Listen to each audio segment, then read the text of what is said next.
wabarakatuh.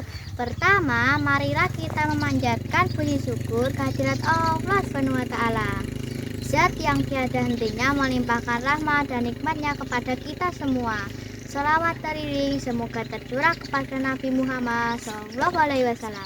Sholawat dan salam juga semoga terlimpah kepada para sahabat, tabi'in dan tabiatnya, hingga semua selaku umatnya. Puasa adalah ibadah yang dilakukan dengan cara menahan makan dan minum, serta hal lain dapat membatalkan, mulai dari fajar hingga masuk maghrib. Saat puasa, seorang muslim dituntut untuk dapat mengontrol pola makan dan minumnya dengan baik, serta membiasakan untuk mengosongkan perut yang secara medis adalah sumber penyakit. Dalam suatu hadis riwayat Abu Hurairah radhiyallahu anhu, manfaat puasa disebutkan sumu tajihu, artinya puasalah maka kalian sehat. Jika berbicara tentang menjaga hati agar bisa istiqomah di bulan Ramadan, maka sejatinya semua orang tidak ada yang baik. Dalam kata lain, semua orang memiliki status yang bersama-sama berjuang dan berusaha untuk menata hati yang baik. Itulah yang dikatakan oleh baginda Nabi Muhammad SAW. Satu tungku ada segumpal daging. Jika daging tersebut berbuat baik, maka baiklah seluruh daging tersebut.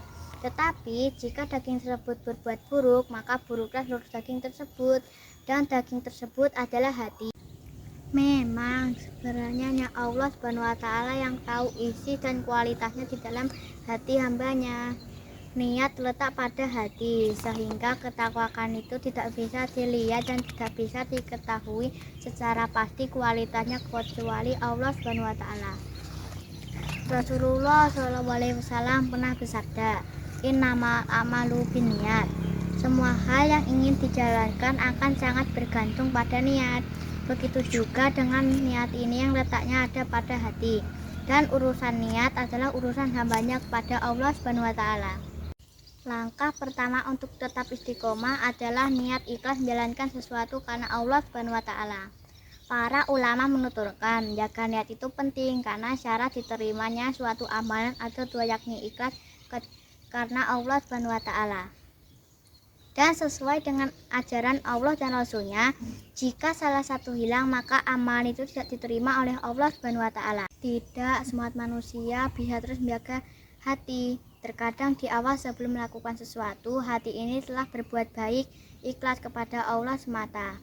Tapi itu semua berubah ketika akan menjalankan suatu amalan agar mendapat pujian dari orang lain dan dianggap orang yang soleh. Oleh karena itu harus ada pengendalian dalam diri. Langkah kedua untuk tetap istiqomah yaitu diimbangi dengan kegiatan yang positif. Misalnya, menghindari berada di lingkungan yang selalu membicarakan orang lain, pamer akan suatu hal, bahkan berbuat maksiat. Seandainya ada seorang muslim yang telah berbuat maksiat, ia harus sadar bahwa perbuatannya bukan karena setan, melainkan murni dari keinginannya sendiri atau hawa nafsunya. Oleh karena itu, seorang muslim harus berada di lingkungan yang positif dan melakukan yang positif.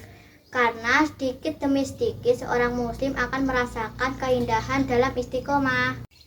Langkah terakhir agar mendapat hasil niat yang ikhlas yaitu tetap berbaik sangka kepada Allah Subhanahu wa taala. Apapun yang Allah berikan itu adalah takdir yang baik darinya. Maka dari itu kita harus memiliki hati yang bersyukur atas apa yang telah diberikan. Itu adalah cara yang paling mudah agar mendapat hasil niat hati yang ikhlas. Demikian kultum yang dapat saya sampaikan, semoga bermanfaat untuk kita semua. Jika ada yang baik itu datang dari Allah, dan jika ada yang buruk itu datang dari diri saya pribadi. Mohon maaf atas kekhilafan dan tutur kata. Semoga Allah membimbing kita semua ke jalan yang benar. Wabillahi taufiq wal hidayah, waridha wa inayah, wa afu minkum. Wassalamualaikum warahmatullahi wabarakatuh.